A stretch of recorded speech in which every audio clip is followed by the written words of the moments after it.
البدانة والسمنة مرض يصيب الإنسان، ويعتد الباب الذي يدخل منه جميع الأمراض لجسم الإنسان نحو حياة أفضل بدون سمنة.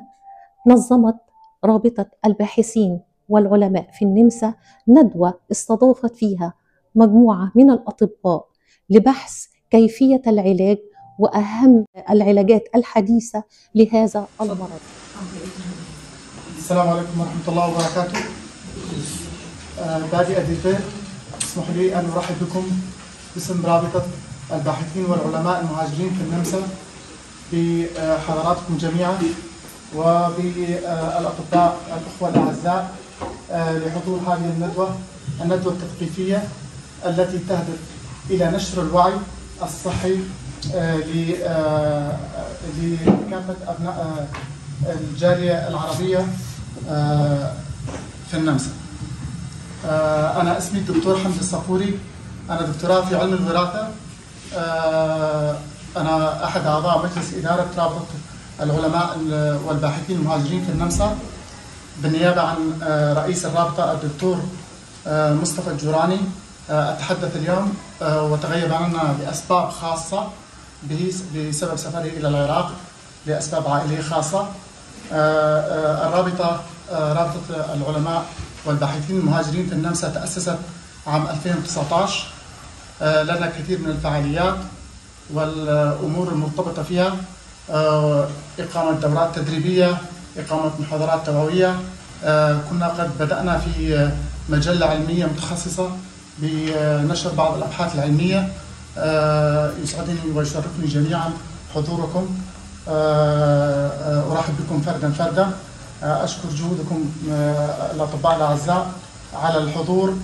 أشكر حضراتكم للحضور هنا، وأتمنى لكم ندوة فيها الكثير من المعلومات وفيرة وغزيرة بغزارة علم أطبائنا الأعزاء. شكرا. أهلا وسهلا بكم في ندوتنا الطبية المتخصصة حول مكافحة وباء البدانة، حيث سنتناول تأثير هذه المشكلة الصحية على الصحة العامة في العالم. تعتبر البدانة تحديا صحيا متزايدا يشكل تهديدا كبيرا للصحة العامة في العديد من الدول بما في ذلك النمسا. سنستعرض اليوم في هذه الندوة العوامل التي تساهم في زيادة معدلات البدانة، ونناقش الحلول العلاجية المتاحة من السلوكيات والتغذية إلى العلاجات الدوائية والجراحية. الإحصائيات تشير إلى أن السمنة تزيد من خطر الإصابة بأمراض مثل السكري من النوع الثاني وأمراض القلب، ومع التوقعات بارتفاع عدد المصابين في المستقبل القريب تزداد أهمية التصدي لهذا الوباء. الإحصائيات التي وصلتني مؤخرا حتى عام 2024 كانت هناك 2.5 مليار شخص بالغ يعانون من زيادة الوزن، 890 مليون يعانون من السمنة، مما يعادل 43% من البالغين. اليوم نرحب بأطباء متخصصين مثل الدكتور سعيد البني استشاري الجراحة العامة ليتحدث عن العلاقة بين البدانة والسكري، والدكتور أسامة أبو رشدان أخصائي الأمراض الداخلية الذي سيقدم لنا رؤيته حول تأثير البدانة على صحة القلب، وسيشاركني الحوار في هذه الندوة. بعد الاستراحة نواصل مع الدكتور أحمد الترك استشاري طب الأطفال والطب النفسي للأطفال لنتعرف على جوانب أخرى من هذا الموضوع. بعدها سيكون لنا هناك أسئلة مشتركة للمتخصصين، ثم نفتح المجال للأسئلة من الجمهور. نتطلع إلى حوار مثمر حول حلول فعالة للحد من البدانة وتعزيز الوعي. جراحية لمعالجة البدانة، شو التحديات اللي ممكن تواجهكم بمعالجة البدانة؟ والسؤال بيرتبط بالسؤال اللي قبله، لو كان مريض سكري في الجراحة أكيد له أهمية مريض السكري عندكم، متابعة الجروح، الاختلاطات، الأمور اللي ممكن. تفضل. تمام. هلا هو طبعا بالنسبة للعلاج البداني في علاجات مختلفة، وخصوصا بآخر السنين طلعت في يعني غير الجراحة في إمكانيات تانية. بس نحن هلا بدنا نحكي عن موضوع الجراحة. الجراحة عبارة في عدة أنواع لعمليات جراحية اللي ممكن تتم منهم قص المعدة اللي هي السليف جاستريكتومي أو الماجن بايباس الكلاسيكي، التحويل المسار أو تحويل مسار مصغر الأوميجا لوب. هن أنواع مختلفة على حسب الجسم وعلى حسب كمية البي ام اي يحدد أي نوع من عملية هي الأنسب.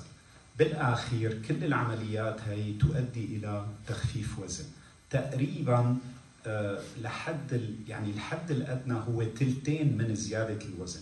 وهاللي اكتشفناه بمراقبة المريض انه معظم المرضى اللي كان عندهم مرض السكري من النوع الثاني بعد سنة تقريبا من العملية طابوا من المرض، يعني ما عاد بحاجة لأدوية للسكر. طبعا المريض اللي عنده سكر وعنده بدانة هذا حالة اللي بدها مراقبة تماما، لأنه نحن نعرف إنه السكر بيأثر على الجروح وعلى الخلايا، بحيث إنه ممكن يصير في مشكلة بإنه الجرح يلحم مظبوط. فمشان هيك حتى قبل العملية لازم نعمل جهدنا إنه يكون السكر تحت حد أدنى معين لحتى ينجح العمل الجراحي. العلاقة بين البدانة والمرض السكري، يعني مرض السكري مرتبط ارتباط واضح مع البدانة. ممكن تشرح لنا الارتباط بينهم والفروقات اللي يمكن يعني تأثر عليه؟ تمام. هلا بالنسبة لمرض السكري هذا الشيء يعني يعد اختصاص دكتور داخلية، وانت اللي حتحكي بهذا الموضوع اكثر مني وحتكون عندك معلومات كافيه اكثر. بس بشكل عام في نوعين من السكر، السكر مثل ما بيقولوا التايب 1 اللي هو الوراثي، والسكر تايب 2 اللي هو السكر اللي بيجي على كبر. هذا التايب نحن عم نحكي هلا عن السكر تايب 2 اللي هو سببه طريقه التغذيه. وطبعا اي انسان عنده زياده وزن او عنده بدانه في خطورة عالية جدا انه يصير معه سكر من النوع الثاني. فنحن مشان هيك معت الموضوع الرئيسي هو بالعلاج البداني، معته الجراحة مشان موضوع الشكل، وانما مشان نعالج هالامراض هي اللي فيما بعد يمكن انت تحكي عن هذا الموضوع بتأثر على كثير اعضاء بالجسم. السكر النوع الثاني هو مثل مرض السرطان، بيأثر على الكلاوي، على العيون، على الأوعية الدموية، على الأعصاب، على كل شيء من دون ما واحد يحس إنه هو مريض. فمشان هيك معالجة السكر بالدرجة الثانية هو كثير مهم، وبتزيد نسبته كل ما زادت نسبة البدانة. بنقول السمنة إذا كان في زيادة في الدهون، أما البدانة تشمل زيادة وزن الجسم، صح؟ بشكل عام كله هذا يعد زيادة وزن. أوكي. يعني السمنة هي انفخ إذا واحد عنده وزن فوق الوزن المثالي تعد سمنة. بس يعني إنه بالتعريف في بالألماني بيقولوا übergewichtig وبعدين بيقولوا adipös، يعني adipös يعد بدين، übergewichtig يعني سمين. أوكي. في كل الأحوال لازم الحالتين يخففوا وزن. خلينا نيجي لأسباب البدانة. هلا الأسباب أنا قريت شوي من الأسئلة اللي أنت طرحتيها. بالأخير فينا نختصر السبب الرئيسي هو زيادة حريرات بآخر النهار. يعني نحن كل جسم عنده طاقة إنه يحرق عدد معين من الكالوري بالنهار. خلينا نقول على حسب الجسم، على حسب نسبة العضلات بين 2000 وال 2500 كالوري باليوم. فأي شيء بيزيد عن هالطاقة هي بالأخير بدها تتراكم بالجسم بشكل أو بآخر. فهذا الموضوع لما بيتراكم على مدى سنين طويلة يؤدي بالأخير إلى سمنة وفيما بعد إلى بدانة. هي الأسباب مو بس موضوع الأكل وإنما كمان نحن بنعرف أي شيء اللي بيأثر على هالرقم هذا. ممكن يكون زيادة بالأشياء اللي بتدخل على الجسم، نوعية المواد الغذائية، قلة الحركة، سلوكيات حياة. بالضبط. طبعا في أمراض معينة كمان بتلعب دور، بس هدول الحالات النادرة. ممكن امور هرمونيه الى عوامل الغده، بالضبط، عوامل وراثيه، بس هدول يعني يعدوا الرقم الاقل. دكتور سعيد، نسمع عن السمنه ونسمع عن البدانه، ما الفرق بين المصطلحين؟ هلا بعتقد هذا الموضوع بالترتيب. السمنه اي واحد ما عنده الوزن المثالي يعد انه هو سمين شوي، بس لما بيزيد هذا الموضوع فوق حد معين بنحكي عن البدانه. البدانه هي بتنقاس عن طريق البي ام اي. البي ام اي هو البودي ماس اندكس. البودي ماس اندكس اللي هي بالعربي الكتله، تعطينا تماما رقم محدد هو بينحسب من القياس، يعني من الطول والوزن، وبناء على رقم البي ام اي بنعرف اي نوع بدانه. في 3 انواع، يعني درجه اولى، درجه ثانيه، درجه ثالثه. طبعا نحن حنحكي عن البدانه بشكل عام. البدانه لها علاجات جراحيه، طبعا حيكمل فيها او حكى عنها الدكتور سعيد، وعلاجات غير جراحيه. العلاجات غير الجراحيه رح اتكلم عنها بس الشق ما يتعلق بما عدا الجراحه. العلاجات غير الجراحيه ممكن نقسم لعدة أقسام. قسم منها علاج دوائي.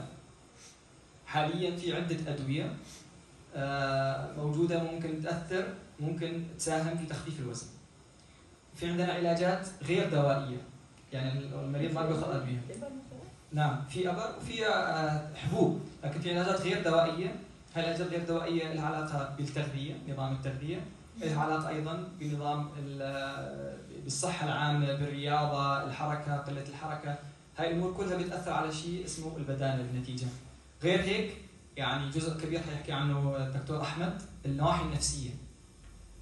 يعني ممكن نحن كأطباء داخلية نعالج بالأدوية المتاحة وكل السبل المتاحة. ممكن أطباء الجراحة كمان يساهموا، ولكن العامل النفسي يكون هو الأساس في البدانة عند هذا المريض. حيحكي عنها الدكتور أحمد. فلازم يكون ببعض الحالات الاستشارة النفسية هي تكون الحل في حالات معينة للأمراض اللي عندهم بدانة أو لمرضى البدانة. فهي بشكل عام، وحنفوت يعني في تفاصيل. لا حنحكي بس جملة تلخص شيء اللي قبل وتمهد لنا الأسئلة اللاحقة. النصيحة لازم الإنسان يفكر إنه البدانة مرتبطة بعدد كبير من الأمراض. إذا احنا بنوصل لمرحلة، هل التخفيف الوزن مهم بالنسبة لي كشخص؟ طبعا. إذا احنا يعني اقتنعنا بأهمية تخفيف الوزن، هذا هو الأساس إنه نحن نكون جديين في المعالجة، جديين في الالتزام في النظام الغذائي، جديين في الالتزام في المراجعات عند الطبيب، في أخذ الأدوية. إذا القناعة في أهمية الموضوع وتخفيف الوزن هو اللي هذا النصيحة الأساسية هي اللي حتساعدنا إنه نحن نكمل في العلاج ونلتزم في العلاج. لأنه أكبر مشكلة حتكون هاي من الأسئلة اللاحقة من التحديات تبعنا هي عدم الالتزام على النظام الغذائي، نظام الرياضة والتدريب وغيره، أو عدم الالتزام على الأدوية.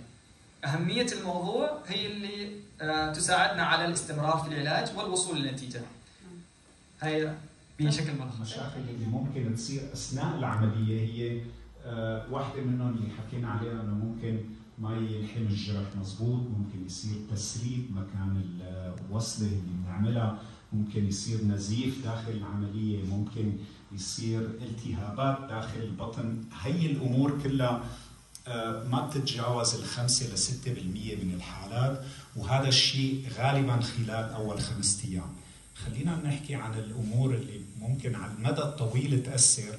طبعا نحن عم نعمل عملية عم نأثر فيها على الامتصاص للمواد الغذائية بالجسم، ومن ثم ممكن يصير نقص لفيتامينات معينة، وهذا الشيء ضروري إنه المريض يلتزم بأخذان دواء وفيتامينات.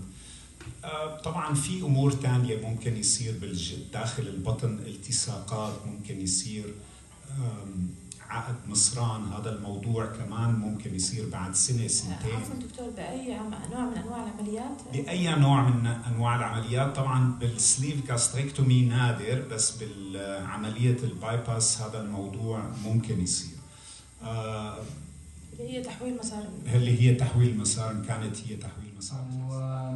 وشو المؤشرات اللي ممكن تدل الأهل إنه الطفل عنده مشكلة نفسية بحاجة للمعالجة؟ تفضل. أول شيء في أعراض عضوية تنتج عن السمنة حتى بالأطفال. لا خلاص هاي هذا خلاص. ايوه خلاص.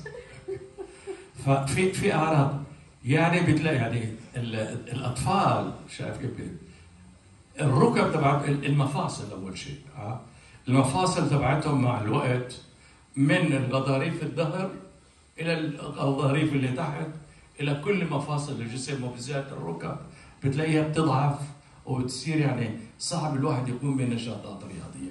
هذه أولى العلامات اللي الواحد يعني ينتبه فيها لزيادة الوزن. ثم إنه الشغلة مو بالشطارة، أنا بشوف ابني إيش بأكل، شايف كيف؟ وبعدين أول شيء بشوف ابني الكمية اللي بياكلها، ونوع الأكل اللي بياكله، والوقت اللي بياكل فيه. يعني مش إنه خلص يعني إنه لما هو يقول ما لأهله لأمه ولأبوه كنت النخت يعني رايح أنام، إنه انتهى الموضوع. الشوكولاتة عنده والبونبونة عنده وشغلات كثيرة بالخزانة، عمته وسته وخالته وأبوه وأمه اشتريهم، بحضر حاله، شايف كيف؟ هاي شغلات كلها الواحد يعني برضه الواحد يعني لازم ينتبه لها. يعني العلامات ظاهرة، شايف كيف؟ والانطوائية كمان، الانطوائية والانعزال اللي بيكون فيه الأطفال اللي زيادة بالوزن، شايف كيف؟ بغرفته مع التلفزيون ومع الكمبيوتر ومع الخلوي ومع المباريات بالخلوي أو هاي يعني الأولويات عند الأطفال بس سهلة جدا. هل تعلمون إنه السمنة تظهر علاماتها عند أطفال الرضاعة؟ ما كانش في سفارة أردنية، ما كانش في شركة طيران أردنية. من أي سنة هاي؟ 61 62. ما كانش في شركة طيران أردنية، ما كانش في مدرسة تعلم اللغة العربية، ما كانش في جامع الواحد يروح يتقي ربه ويروح يصلي له مرة يعني ولو 3 ركعات. كلياته كل هاي الشغلات مش موجودة. وما كانش في خلوي اللي الواحد يقدر يتصل مع أصحابه مع أهله أو مع أهله في الأردن. يعني كنا عايشين هون في الغربة في أصعب ظروف. وأنا لما جيت هون بعد التوجيه من الأردن ما كانش في ولا أي جامعة في كل الأردن. يعطيكم العافية، شكرا لجهودكم، شكرا لوجودكم اليوم. تعال عندي.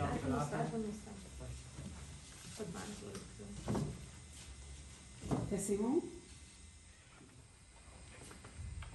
دكتور أحمد تفضل. احنا كمان بنستاهلها.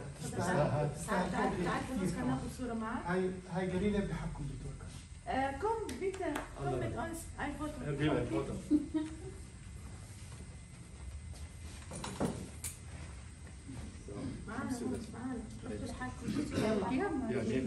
شاو. تشيز.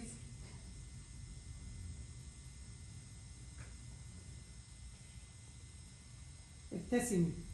شكرا كلها. شكرا. فأنتم معكم. الله يعطيكم العافية، شكرا كثير.